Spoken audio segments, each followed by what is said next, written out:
பொதுவான YouTube video மாதிரி இது இருக்காது. குர்ஆன சரியான உச்சரிப்பு மற்றும் ஓதும் முறையோட பொருள் புரிந்து உணர்வுபூர்வமாக ஓதணும். மார்க்கத்துடைய ஏனைய விஷயங்கள கற்றுக்கொள்ளணும் என்று நினைக்கிறவங்களுக்கு மட்டும் தான் இந்த வீடியோ ஃபுல்லா பார்க்க முடியும். பலன் பெற முடியும். அந்த அடிப்படையில இப்ப நம்ம பார்க்க போறது கஸஸுன் நபிய்யீன், நபிமார்களுடைய வரலாறுகள். ஹிஸ்டரி ஆஃப் ப்ராஃபட்ஸ் என்ற இந்த கித்தாப முறையா முழுவதுமா கேட்கறதுனால நமக்கு என்ன பலன்? இத படிக்கிறதுல என்ன பலன் அப்டின்னா, நம்பர் 1 வந்துட்டு ப்ரொனன்சியேஷன் ஆஃப் அரபிக் டெக்ஸ்ட். அரபி எழுத்துக்கள, அரபி வாசகங்கள தவறில்லாம தெளிவா நம்மளால ஸ்பீடா வாசிக்க முடியும். நம்பர் 1. நம்பர் 2 வந்துட்டு டிரான்ஸ்லேஷன் ஸ்கில். குர்ஆன புரிந்து நம்ம விளங்கி ஓதுறதுக்கு அது ரொம்ப யூஸ்ஃபுல்லா இருக்கும். நம்பர் 3 வந்துட்டு நாலேட்ஜ் ஆஃப் ப்ராஃபட்ஸ் ஹிஸ்டரி. நபிமார்களுடைய வரலாறு. அவங்க எப்படி வாழ்ந்தாங்க? அந்த வாழ்க்கையிலிருந்து என்ன பலன்கள் ஏற்பட்டுச்சு? நமக்கான பலன் என்ன? Lesson to our life. நம்முடைய வாழ்க்கைக்கு என்ன அதிலிருந்து படிப்பினை இருக்கு? அப்படிங்கிற மாரி உள்ள இந்த விஷயங்கள இந்த கித்தாப நம்ம படிக்கிறது மூலமா நம்ம தெரிஞ்சுக்கலாம். ஸோ இத கவனமா பாருங்க. இந்த லெசன்ஸ நம்ம விஷுவலா எந்தெந்த இடத்துல தேவையோ அந்த விஷுவலா எஃபெக்டிவா நம்ம பார்க்கலாம். இந்த பேஜினுடைய மேல டாப்ல பாருங்க. லேர்ன் இஸ்லாம் ஆன்லைன் கோர்ஸ் டாபிக் நம்பர் 5 தாரீக். தாரீக்னா வரலாறு. கஸஸுன் நபிய்யீன். அதுல கஸஸுன் நபிய்யீன் அப்படிங்கிற அந்த புக்ல ஃபர்ஸ்ட் பார்ட்ல ஃபர்ஸ்ட் லெசன் பாயிஉல் அஸ்னாமி. பாயிஉல் அஸ்னாம் அப்படின்னு சொன்னா பாயி அப்படின்னா வியாபாரின்னு அர்த்தம். அல் அஸ்னாம் அப்படின்னா அது ஒரு பன்மை, சிலைகள் அப்படின்னு அர்த்தம். இதனுடைய ஒருமை சிங்குலர் வந்துட்டு சனம். கபுல ஐயாமின் கசீரத்தின் கசீரத்தின் ஜித்தன். கபுலன்னா முன்னாள், ஐயாம்னா நாட்கள், கசீரன்னா ஏராளமான, அதிகமான, ரொம்ப அப்படின்னு அர்த்தம்.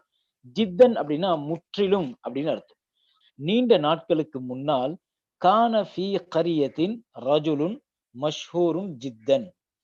கான ஃபீ கரியத்தின் கான இருந்தார் ஃபீ கரியத்தின் ஒரு கிராமத்திலே ரஜுலுன் ஒரு நபர் இருந்தாரு மஷ்ஹூருன் ஜித்தன் மிகவும் பிரபல்யமான மஷ்ஹூர் அப்படின்னா ரொம்ப ஃபேமஸ் ரொம்ப பிரபல்யமான ஒரு நபர் இருந்தாரு. வக்கான இஸ்மு ஹாதர் ரஜுலி இவருடைய பெயர் இந்த நபருடைய பெயர் ஆசர். ஆசர் என்பதாக இருந்தது. இஸ்முன்னா பெயர். வக்கான ஆசரு அந்த ஆசர் என்பவர் எபியுல் அஸ்னாம. எபியு அப்படின்னா விற்று கொண்டிருந்தார். செல்லிங் விற்று கொண்டிருந்தார். அல் அஸ்னாம அந்த அஸ்னாம்களை சிலைகளை விற்கக்கூடியவராக இருந்தார்.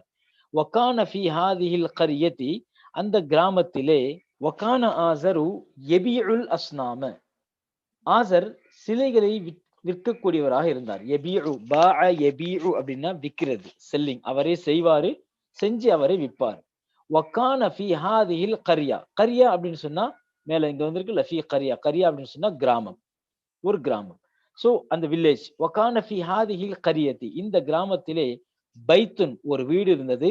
கபீருன் கபீர் அப்படின்னா பெரிய அப்படின்னு அர்த்தம்.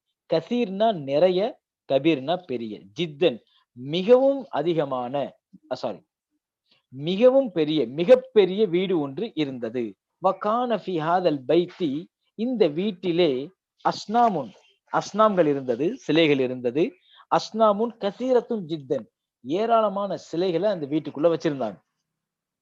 வகான நாசு மக்கள் என்ன செஞ்சாங்கன்னா வகான நாசு மக்கள் யஸ்ஜுதூன லிஹாதியில் அஸ்னாமி அந்த சிலைகளுக்கு சஜிதா செய்யக்கூடியவர்களாக இருந்தார்கள். வகான ஆசரு ஆசர் யஸ்ஜுது லிஹாதியில் அஸ்னாமி யஸ்ஜுது அவரும் சஜிதா செய்தார். லிஹாதியில் அஸ்னாமி இந்த சிலைகளுக்கு. ஹாதானாலும் இந்த தான், ஹாதிஹி அப்படின்னாலும் இந்த தான். இது ஆண்பால், இது பெண்பால், மாஸ்குலன் ஃபெமினின். லிஹாதியில் அஸ்னாமி இந்த சிலைகளுக்கு சஜிதா செய்பவராக இருந்தார். வகான ஆசரு மேலும் ஆசர் இருந்தார் யஅபுது வணங்குபவராக இருந்தார். ஹாதியில் அஸ்னாம இந்த சிலைகளை வணங்கக்கூடியவராக இருந்தார். சோ இந்த லெசனுடைய சுருக்கம் என்ன அப்படின்னு சொன்னா, ரொம்ப நாளைக்கு முன்னாடி ஒரு கிராமத்துல பிரபல்யமான ஒரு நபர் இருந்தாரு. அவருடைய பேர் ஆசர்.